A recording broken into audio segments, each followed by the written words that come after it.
Good morning, everyone, and welcome to the Amazon International Expansion webinar with RT7. I would like to make a warm welcome to our speaker, Sean McMahon, Director of Customer Experience. Before I hand you over to Sean, I will just go through some housekeeping. To enable you to hear the presentation clearly, everyone apart from the speaker has been placed on mute and the event is being recorded. Following the presentation, there will be a Q&A session. To enable you to put a question forward, please hover your cursor towards the bottom of the screen and a toolbar will appear, which includes the Q&A option. Select this and type your question in the box provided, and I will then pose your question to Sean at the end of his presentation. So all that's left for me to do is to hand over to you, Sean. Thank you very much. Welcome, everyone. The topic of the webinar today is Amazon International Expansion, and click it to work. A little introduction. My name is Sean McMahon. I am the Director of Customer Experience at RT7Digital. RT7Digital is a full-service Amazon specialist agency. We were born out of selling our own products on Amazon, and over the last decade, we built out a suite of expertise through this first-hand experience. Our offering covers the full spectrum of Amazon services, usually falling into three key stages: strategic planning and operation and retail readiness. The second is implementation, and is the building of an asset for you, covering account setup and optimization of the Amazon store and listings. And then stage three is the advertising campaign and account management piece, and that covers the day-to-day management of your account and the full utilization of your paid campaigns. We have offices in London and Cape Town and Hamburg in Germany, which is where I'm based. And we've worked with many brands at various stages of their journeys in the EU, in the UK, in the US, and further flung marketplaces like Australia. Getting set up on Amazon and running a successful business is no small feat. And like every extreme sport, it requires guidance, coaching, local knowledge, careful planning, and an investment to make sure that the channel works. We're acutely aware of how the Amazon strategy falls within the overall marketing plan for a new region, and we'll be talking a little bit about that today. So the agenda, what we're going to cover off today. First up, we've got some information about why we can't ignore Amazon, so love it or hate it. I'll show you some of Amazon's key numbers, and then we'll move on to the global expansion piece on Amazon and what you'll need to do in each region that you want to expand into. I've broken these down into three parts. First is the operations and logistics, which is setting up the infrastructure and the key considerations there, followed by marketing on Amazon. And lastly, I've included an example of the items that will need to be considered in the steps to launch into a new region. And that's broken down into three areas of planning, prep, and execution. There's a slide with useful links at the end, and then we'll be available for some Q&A afterwards. I'm not a subject matter expert, but I do have a broad knowledge of most of these pieces, so hopefully I'll be able to answer some of those questions for you. If not, we will be in our usual format. We will take all questions and respond to those in a structured format, which we'll share with everyone after the webinar. And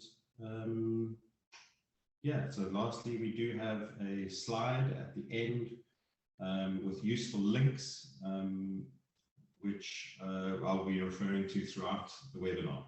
So let's get going. Right, Amazon, the key player in e-commerce. I don't think we need too much introduction, but Amazon just can't be ignored. And these are some of the numbers to illustrate this. 74% of consumers start their product search on Amazon, And Amazon's customer-first strategy has positioned itself ahead of the other marketplaces when it comes to trust, guaranteed delivery, no question returns, limiting risk, and ensuring that the customer is protected. Unfortunately, Amazon doesn't make sellers' and vendors' lives as easy, though. The world's largest online retailer. 92% of shoppers who start their search on Amazon end up purchasing on it. One of the reasons is that Amazon suggests other items that you might like. So the algorithm spits out sponsored ads that fill up the real estate on a search page, has paid about the 5 best handheld blenders as an example, followed by other recommended products based on one criteria or another. So more and more, these are mostly paid versus as opposed to organic search results. So the shopper doesn't have to leave Amazon anymore to do research to feel like they've actually made an educated decision when buying a particular product. And then 50% of shoppers discover new products at a retailer, but then go home and make the purchases from on Amazon. There have been some studies where purchases are actually made in the retailer on Amazon on mobile devices, which is something else to consider. But there's more information on an Amazon listing about a product that there is currently in stores. Their detailed product pages and information is readily available. Many shoppers will research a product on Amazon, and when they've made their decision, they'll buy it then and there effortlessly. And then the numbers. On the right-hand side, you'll see a number in grey, which is 579 million, and that's visits per month on Amazon.uk.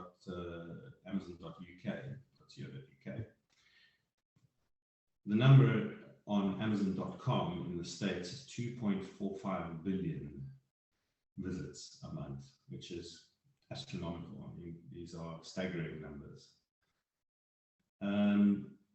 In comparison, one of the other markets that is popular in expansion is the German market. And the German market sits in between the two from a visits perspective, which is 429 million visits per month. Although the German market has higher net sales than the UK. So those are those numbers.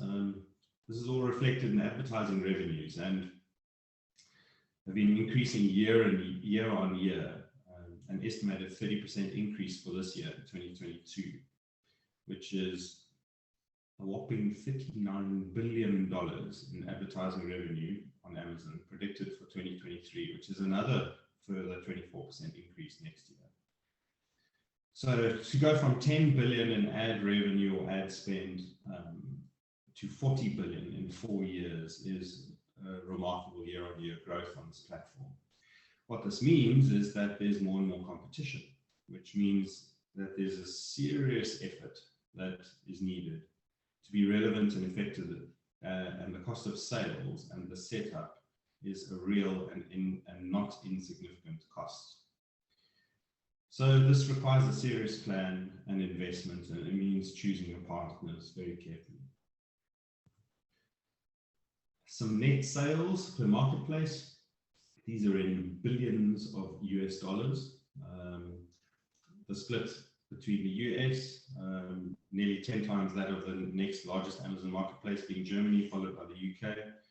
And this comes with increased competition.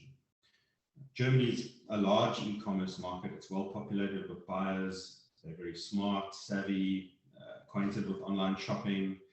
It's a mature marketplace, and it is showing slowing growth, yet its size, infrastructure, and the advanced state of e-commerce is still attracting global sellers.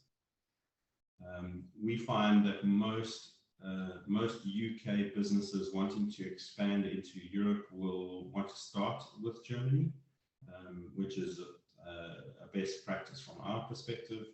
And then there's the US, which is a slightly different conversation. We'll get into both today. For the purpose of this webinar, I'm going to be focusing on the EU and the US, but notwithstanding whether you have aspirations to break into the Middle East, Africa market or the Asian market, including Australia, from an Amazon perspective, we can definitely give you a helping hand. Right, so onto the global expansion piece. And the key considerations here: getting retail ready is no small feat. It is often underestimated how much there is to do to be compliant and to be ready to sell. We walk through the key considerations when expanding globally. I will run you through an operations and logistics piece, and then marketing with some in-depth slides. The first step to selling on Amazon is compliance and making your inventory available. And then the other fun stuff will follow. So on ops and logistics, the first consideration around compliance is local government restrictions. So whether it's the EU or the US, one has to research the local restrictions to apply, like just any region. We see these mainly in electronics, different plugs and voltages and certifications that are necessary, in topicals, skin products, supplements, food and beverage, any hazmat items, anything with a battery. We'd also need specific labeling requirements as well. So these need to be understood, and customs brokers can help with commodity codes and associated certifications that are required. On top of that, there are also Amazon-specific restrictions for regions and countries related to products, but also to advertising. And Amazon has become more and more strict with regards to what you can advertise, what claims you can make. And there is no specific definitive published list. So we've had to use our experience to guide our customers into what is possible, what's not. The last thing you want is a listing suppressed and or your account suppressed, which is possible in some instances because you haven't followed Amazon's rules. The application or appeals process against such things is normally long and drawn out, and in the meantime unable to sell. It's something you don't want to risk if it could be avoided in the beginning. Then the next piece is to consider is brand registry. That will need to be addressed in each region. So the trademarking, you can get a new account linked to an existing brand registry through the support center in brand registry. If you still need to apply for brand reg, then the standard applications apply. And the next piece in the compliance bit is the EORI number, which is the European Registration and Identification Number. It's for businesses which undertake the import and export of goods in and out of the EU. It can take some time, but you would apply for it at the same time that you do for VAT, and we're going to be talking a bit about VAT just now. And you would need to then get the commodity codes and the country of origin from your customs brokers and understand which certifications would be needed. And these can be applied for one by one on a case-by-case basis. And then VAT, a big hairy topic. So to start off with, I think I wanted to explain what the main reasons are which trigger VAT registration in Europe. Now, for those who aren't aware, VAT registration is always required in Germany and France, but when it comes to the other regions, there are specific reasons such as importing, storing, selling to business customers, which is quite an important one. And more information can be found in the Amazon VAT handbook, which is linked on the last slide of this presentation, as well as some information on the EU OSS, or the one-stop shop, which is relatively new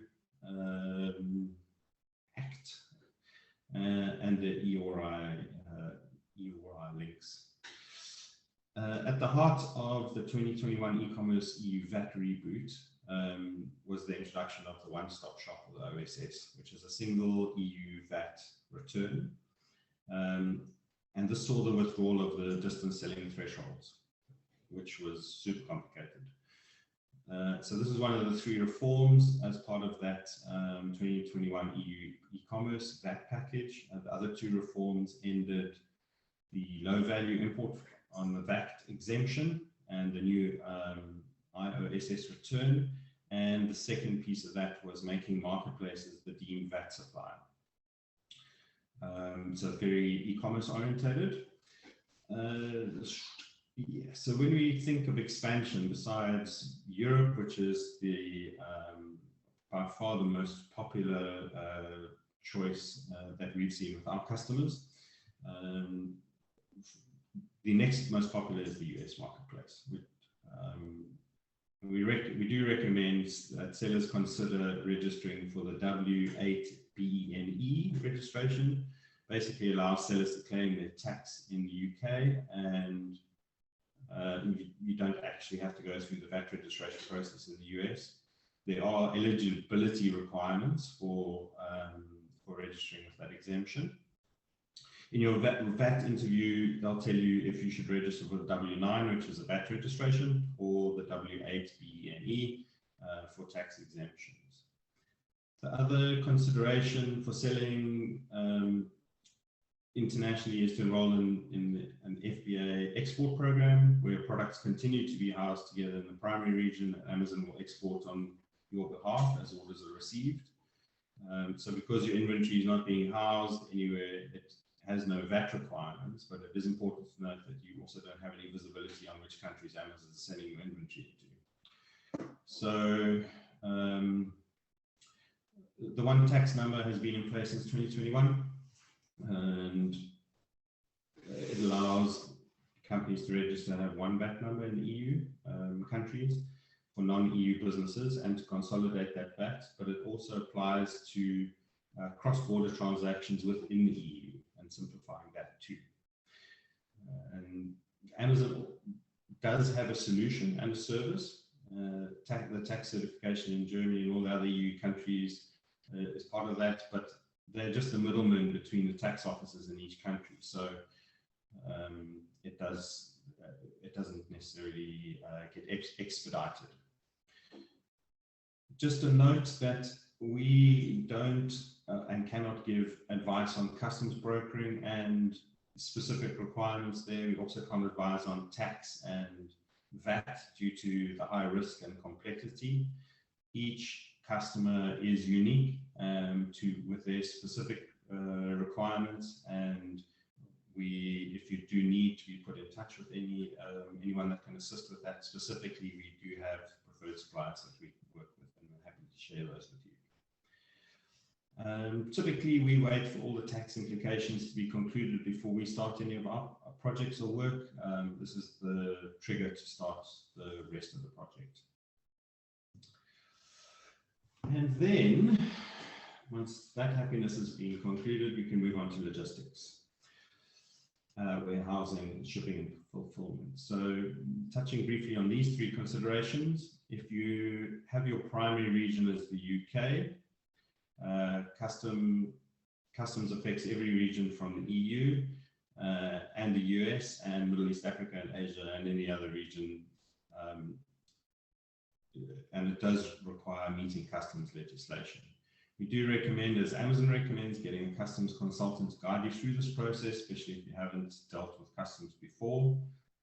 And then the other consideration is warehousing, and it goes hand in hand with shipping and fulfillment.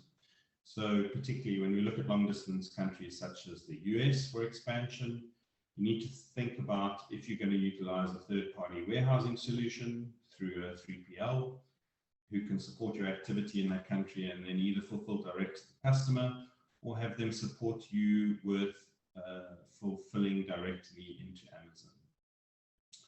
The alternative is to ship directly into an Amazon fulfillment center. However, we often see that the logistics and timelines around this make inventory management extremely challenging for sellers. specifically if they're looking at regions like the US, Australia, and Japan.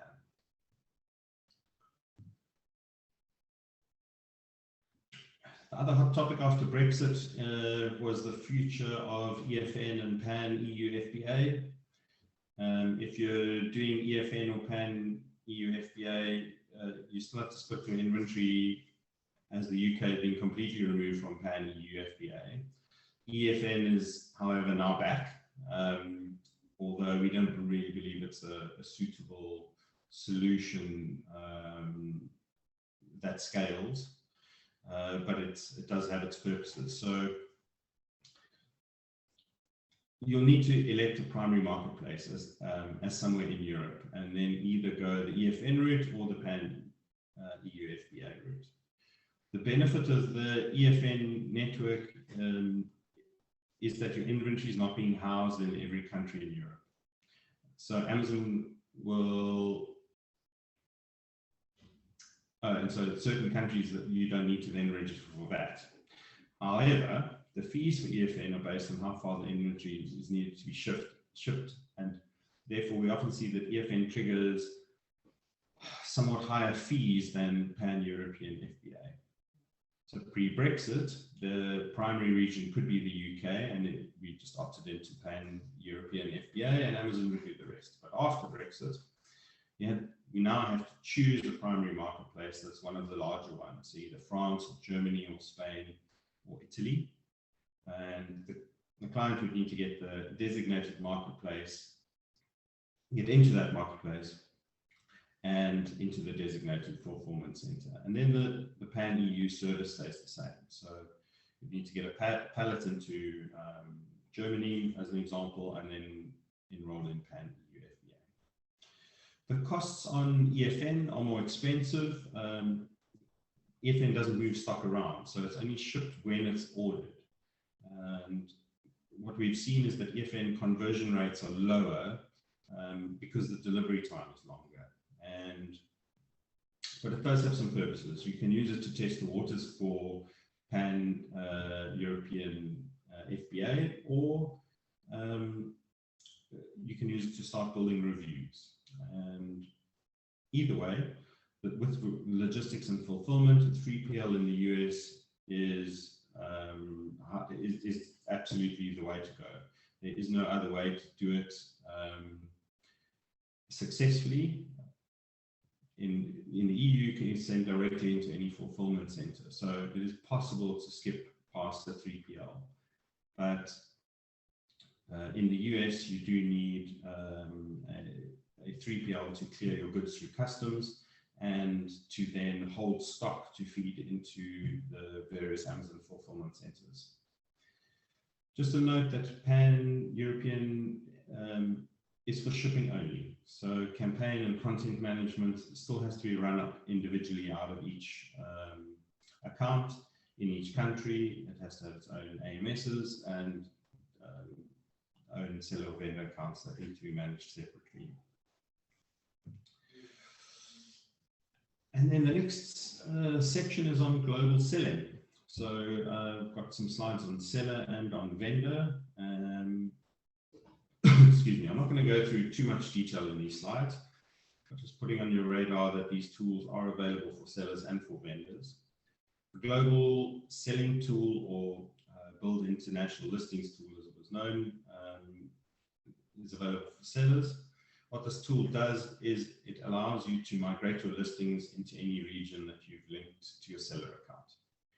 But this does not preclude you from having to open seller accounts in the various regions you wish to trade in. You still need to do that piece, but it does allow you to migrate your catalog without having to re-upload in those regions individually.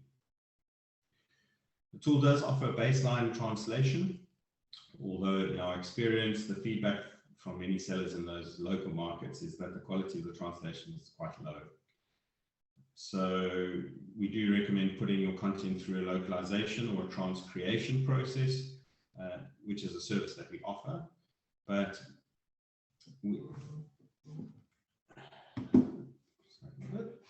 which is a service that we offer.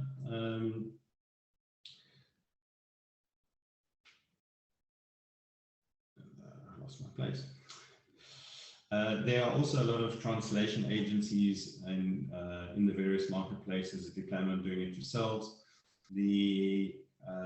just make sure that they have Amazon SEO experience and Amazon listing experience, and that they're a native speaker. Right, a little bit more info on the Build International Listing tools. It makes the account setup easier. Regional information is still required for each region though, and the tool doesn't transfer A+ or store content. So these would still need to be manually translated and uploaded by the seller. Not all of these listings will be eligible for migration, which means that ineligible listings will need to be manually added to the target marketplace. The most common reasons for listings not being eligible is either missing information, or it's a product where they had different selling requirements in the region that you're migrating to. We see that more with electronics and consumable space, but it's not exclusively for those. And then if you have got existing trade agreements in place with European sellers already, and you need certain products to be gated from those countries, there is an option to upload an exemption list, which will block those ASINs from becoming available to sell from your account.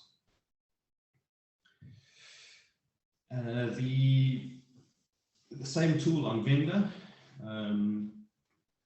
There is a global listings feature, but unfortunately it's only a regional feature, so it applies to the EU8 only. The application to sell for vendors can sometimes be requested via support for marketplaces that are not in Europe, but unfortunately they do all operate in isolation. And in most instances, a vendor would need to wait for an invitation when it comes to the US or other regions to operate on vendor. The benefits of using the global selling tool on a vendor account is it automatically creates local vendor central accounts. So because you're not the owner of the inventory, Amazon then handles all of the other information. So there really is very minimal setup when it comes to vendor, and the quality of the translations is considered to be a bit better than the seller option when using that tool. It's quite user-friendly in the sense that if there are any listings that are missing core information, unlike on the seller side where it would be marked as ineligible by the system actually prompts you to complete the information in order to complete the process. As was on the seller side, the global listing tool doesn't transfer the A+ content or the store information. And then one thing that is really important for vendors to note is that once you opt in to make inventory available in most regions, it is a non-reversible process. So you need to be completely sure that you want to be selling in those European countries and that you select this before initiating this. From a product requirements perspective, food and drinks and health and safety warnings, hazmat products need to be properly set up. You need to double check the hazmat requirements. We have seen customers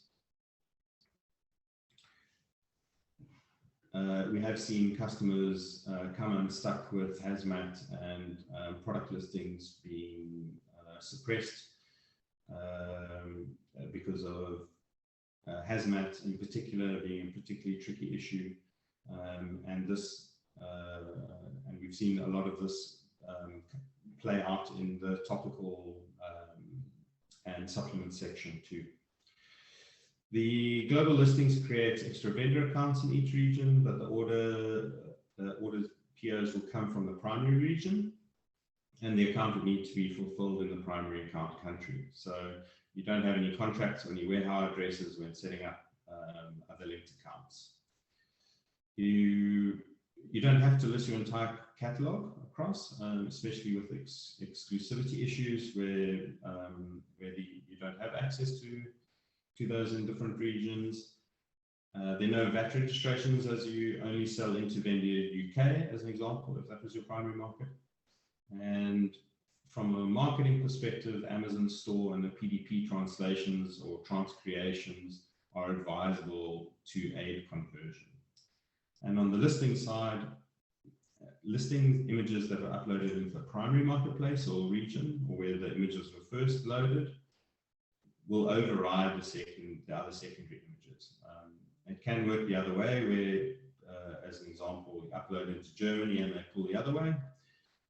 These are Amazon anomalies that I'm sure some of you are aware of if you have ever worked on the Amazon platform. So titles, bullet points, A+, and stores would be market specific and would need to be managed in each marketplace. And Amazon will automatically translate any titles, bullets, and this is automated, but the quality is very poor. So we suggest a trans creation process, which is actually creating each listing in a local in the local environment, for the local environment, by a native speaker, by a native copywriter, using SEO researched from each of the specific regions that you're trying to enter into.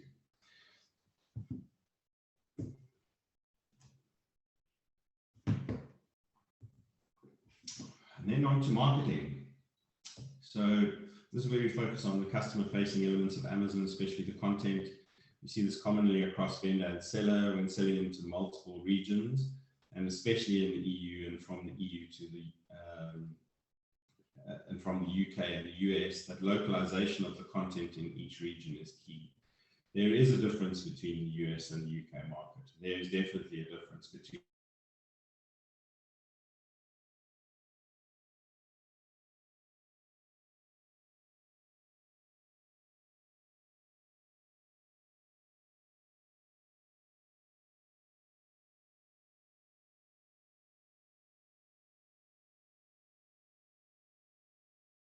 regions has been translated, it's been localized, also including the relevant certifications that are recognized in each region, and this is what will drive your listings to the next level.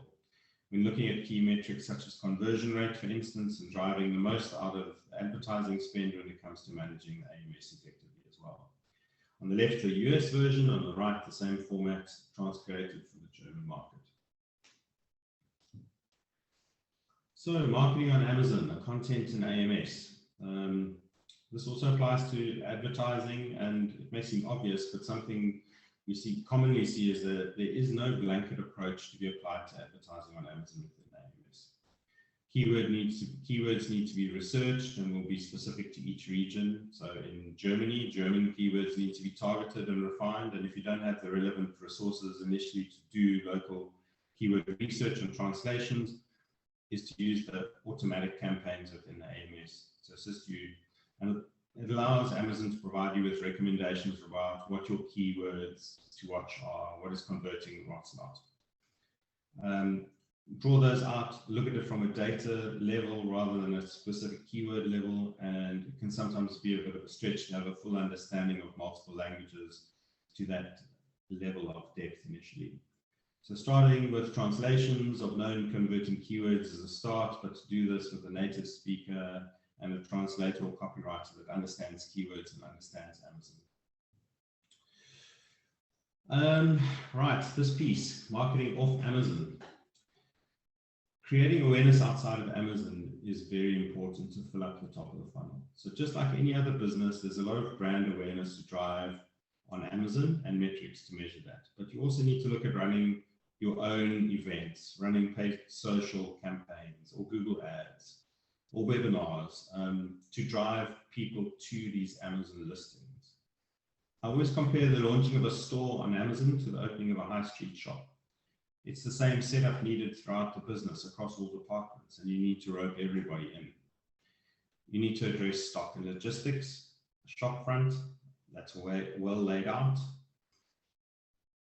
a store that's built to convert and easy to navigate. You need sales, you need customer service, returns, repairs, finance. When it comes to marketing, you cannot only rely on the handsome boys and girls at the front door pulling people off the street from right outside, read PPC or paid cost per click, but you also need to be shouting about it in the local paper, running a PR campaign, running a competition, using your direct email campaigns and newsletters, offering discounts and promotions, getting influencers involved, and anything else that you can think of. The more that you can fill the funnel, the more this satisfies the Amazon algorithm, and it takes notice. Just as a flock of people at the opening of your high street store would draw in more of a crowd, the more people visiting that weren't just paid to be there at the opening will tick boxes and spark that algorithm into action, and it builds your bestsellers rank. If your listings are optimized, are relevant, and you're building up reviews with low returns at the best prices, the better your chances of getting that flywheel effect coming into play. There are also affiliate links where you can drive traffic to Amazon and receive a commission on the total basket of goods that that particular user bought, so it's not only applicable to your product. There are lots of different avenues around creating brand awareness off Amazon and driving traffic to the channel. The buying intent is very high on Amazon, at 92%. The conversion rate is very high. And then the last piece on advertising is Amazon Attribution. And this is some functionality available from Amazon. Amazon Attribution allows sellers and vendors to track off Amazon marketing activity on Amazon. So if you need to gauge the impact of that activity, whether it's a social campaign or email or Google or PPC ads, video or display, you're able to actually see what the direct revenue is that was generated from your activity off of Amazon, on Amazon. This really has filled a hole that has been a major frustration for advertisers for quite some time, because everyone wants to understand their return on investment, and that previously was extremely difficult when it came to Amazon. I've put together an example of an expansion strategy. The first step is the strategic planning. The legal entities need to be considered. This will determine VAT and import paths. Logistics then needs to be considered. What is your final fulfillment plan? Whether you use a 3PL or feed FBA or FBM in the new region, or both. Who's going to handle the customer service and returns? Some countries have higher volumes of queries and returns.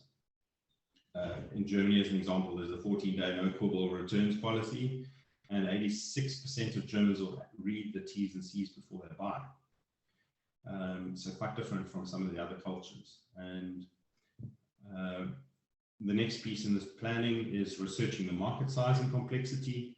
This relates to culture, language, and competitiveness in the market for your particular product.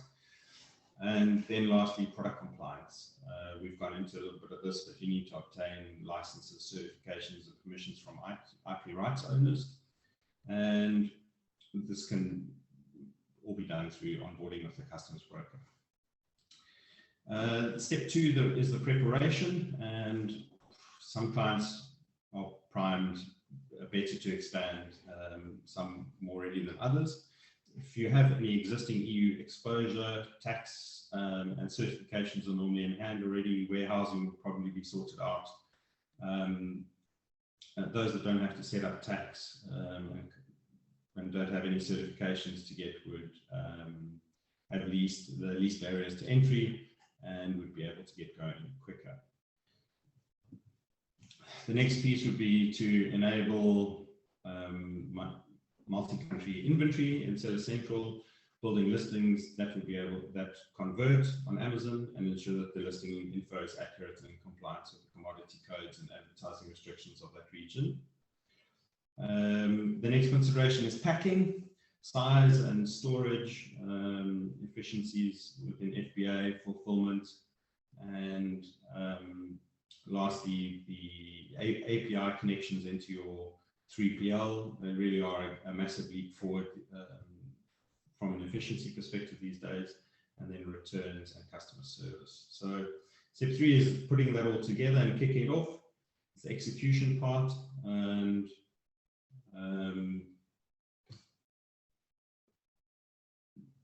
most of that can be handled by the 3PL or whatever solutions you put in place as part of the planning and preparation. Just lastly, the EU is not the only option for the US is also a big consideration. Tax and customs is different there. UK sellers can register for tax and open a US bank account, or fill out a form and pay the applicable tax in the UK, as I mentioned before. Just from a timelines perspective, if sending inventory from China or the UK or the US, you'll need to have a 3PL to clear that stock out of customs and into the fulfillment centers in the US. You have to get a 3PL to support you there and drip feed the stock into Amazon fulfillment centers. And this would avoid the Amazon long-term storage fees and the out-of-stock situations. So when shipping directly into Amazon, you also require to ship your goods DDP, which is duties and tax prepaid. And this would require you've got to have the proper HTS codes. But luckily I have a link for you in the next slide. So just the last note on the US is that the cost of advertising in the US marketplace, cost per click is roughly twice that of what the cost per click is in the UK. So you would need to have a proper marketing plan to build out your brand presence and start off Amazon advertising along with your on Amazon support. And that is the end. I managed to use up all of our time, I think, but I managed to get through it. The useful links on the last page, all clickable links. We'll be sending this out as a PDF after the webinar. Thank you, Sean. I think you'll all agree that was a very informative presentation with lots of information and advice within there. If you have any questions, if you want to pop them forward now, I will pose those to Sean. We have had a few come through. So the first one's come from an anonymous attendee. How do you enforce MAP in the US and also prevent third-party sellers? So MAP, as far as I know, I'm not an expert in this, is a packaging solution. And this would need to, if that's correct, you would need to take this up with your 3PL and we need to understand what the requirements are there specifically. So that was the first part of the question. I'm not sure if that addresses that. And the second part was? And also prevent third-party sellers. Third-party sellers. So you've got two things come to mind immediately. The first is brand registry and locking that down. The second is a service called transparency from Amazon, which is more aimed at counterfeit goods or unauthorized selling of goods and services. And the third piece around resellers in particular is who controls the wholesale environment. If you're controlling, if you have a resale environment that's largely wholesale, what we found is by renegotiating the terms of your distribution contracts to either allow or disallow selling on third-party marketplaces such as Amazon would force certain third-party resellers to stop selling on Amazon. It's a tricky situation. Some clients weigh up the opportunity in that case and decide to restrict those resellers of theirs from selling. Some others decide not to. So we have clients that prefer to own the brand on Amazon, but not necessarily compete from a sales perspective. That model requires or allows the third-party resellers to sell on those listings, but they would be buying stock from you from a wholesale perspective. It's quite nuanced and depends on your situation in particular. We'd be happy to unpack it with you, with anyone if they do have a specific example. Brilliant, thank you. Another question we've had through is it possible to sell a product in one country? For example, we have a product which only works in Germany and has German instructions. The product will not work in Italy or France. I don't think you would be very successful selling a product that doesn't work in a country. I wouldn't recommend it at all, because you will only get returns, bad reviews. It would be a non-starter. I wouldn't recommend it at all. Okay, brilliant. The next question is it possible to sell a product in only one country via FBA, e.g. we have a product that, oh sorry, same question there, apologies. Next question we have is, we are not registered to pay tax in the USA, but do import product into the USA and store product on a 3P warehouse. What declared value should import duty be paid on, e.g. our landed US cost, product cost and freight, or on our sale price on Amazon? We currently import products into the USA, and for some reason our system's duplicating the question, so apologies. Do you understand this is to be correct, and would you work with other businesses who set up this way in the USA? We are not tax consultants and or customs agents, and this is a specific, two specific areas where we would ask you to sit down with either your own tax, VAT, and customs advisors. Otherwise, we can definitely introduce you to a preferred supplier list that we have. These questions are even for our product specialists are particularly sensitive and quite specific to your requirements. So we ask you to engage with your brokers. Okay, and I think the answer for the next question is going to be similar. If sending goods from the UK to FBA USA, how are local taxes accounted for? Do we need to need a US entity, or does AMA USA collect these and recharge to the UK business? So from what I understand, there's a VAT interview process when applying for this from the UK, and that is the difference between the W9, which is a pure VAT registration, and the W8 EBENE, which is a tax exemption that allows you to pay the tax in the UK. Again, this is a tax and a VAT question, very closely linked with importing and your customs clearance. So we would have to defer those specific scenarios to your VAT and your customs agents. Perfect, thank you. And one final question, is sending goods into Germany on an FBA basis still expensive because they calculate duty on a retail price, and is OSS irrelevant now with Amazon sorting out the VAT in the marketplaces? Remind me the first part of the question. Is sending goods into Germany on an FBA basis still expensive because they calculate duty on retail price? So if you're going to be want to be trading in the EU, you would need to, the best practice from what we have seen, if you're going to be doing this at scale, would be to get stock into a fulfillment center, into an FBA fulfillment center. We would always suggest using a 3PL to act as a buffer between yourselves and the fulfillment centers. It allows you to drip feed depending on your sales velocity, especially with lead times. It avoids out of stock situations, and should you have a